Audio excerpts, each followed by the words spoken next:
पौड़ी के सुमाड़ी क्षेत्र में बन रहे एनआईटी के स्थायी परिसर का निर्माण कार्य ग्रामीणों के विरोध के कारण रुका हुआ है। ग्रामीणों का कहना है कि उन्होंने जमीन दी, लेकिन स्थानीय युवाओं को रोजगार में प्राथमिकता नहीं दी जा रही है और बाहरी लोगों को काम दिया जा रहा है। साथ ही निर्माण में पर्यावरण नियमों का पालन नहीं होने और डंपिंग जोन से खेतों को नुकसान होने की भी आशंका जताई जा रही है। और इसी को लेकर ग्रामीणों ने युवा नेता डॉक्टर सुधीर जोशी के नेतृत्व में मौके पर पहुंचकर प्रदर्शन किया। सूचना मिलने पर प्रशासन और निर्माण कंपनी के अधिकारी मौके पर पहुंचे और बातचीत की, लेकिन अभी तक कोई समाधान नहीं निकला।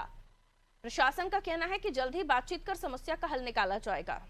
जो हमारे पास जो सुमाड़ी की भी जो कंपनी है वो भी आज यहाँ पे शिकायत लेकर अपनी आई थी और साथ में पहले भी वहाँ पे काम रुकवाने के संबंध में एक इन्फॉर्मेशन प्राप्त हुई थी और उसके संबंध में हम लोगों ने एसडीएम को भी निर्देशित कर दिया है। तो कुछ रोज़गार वाला जो इशू था वो रिजॉल्व हो चुका है और बाकी इश्यूज़ पे भी वार्ता की जा रही है और जल्दी सभी इश्यूज़ रिजॉल्व हो जाएंगे, क्योंकि एनआईटी का काम भी एक बहुत ही इम्पॉर्टेंट काम है। तो हम लोग और लेकिन वहाँ की जो स्थानीय जनता है उनका भी हित अफेक्ट नहीं होना चाहिए, तो दोनों में बैलेंस करके वो वार्ता करके शीघ्र ही काम उसमें शुरू करा दिया जाएगा। उसमें तहसीलदार, पुलिस सभी लोग मौके पर भी गए थे और एसडीएम भी इसमें वार्ता करने का अभी कोशिश कर रही हैं और ये शीघ्र रिजॉल्व हो जाएगा। सैम इंडिया ने काम बेच दिया, एक तरीके से यूं कहे कि सब कॉन्ट्रैक्टर बनाया हिमालयन कंस्ट्रक्शन को।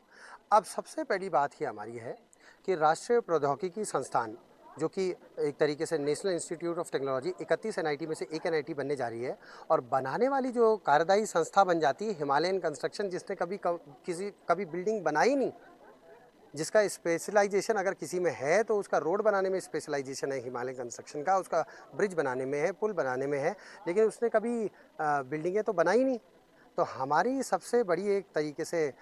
इनसे भी सवाल ये है कि भाई आने वाले समय में जो स्टूडेंट यहाँ पढ़ने के लिए आएगा, जो प्रोफेसर यहाँ पढ़ाने के लिए आएंगे, जो कर्मचारी यहाँ नौकरी पर आएंगे, वो कैसे इन बिल्डिंगों में रहने वाले हैं और कंपनी कौन सी है जिसने कि कभी बिल्डिंग बनाई नहीं।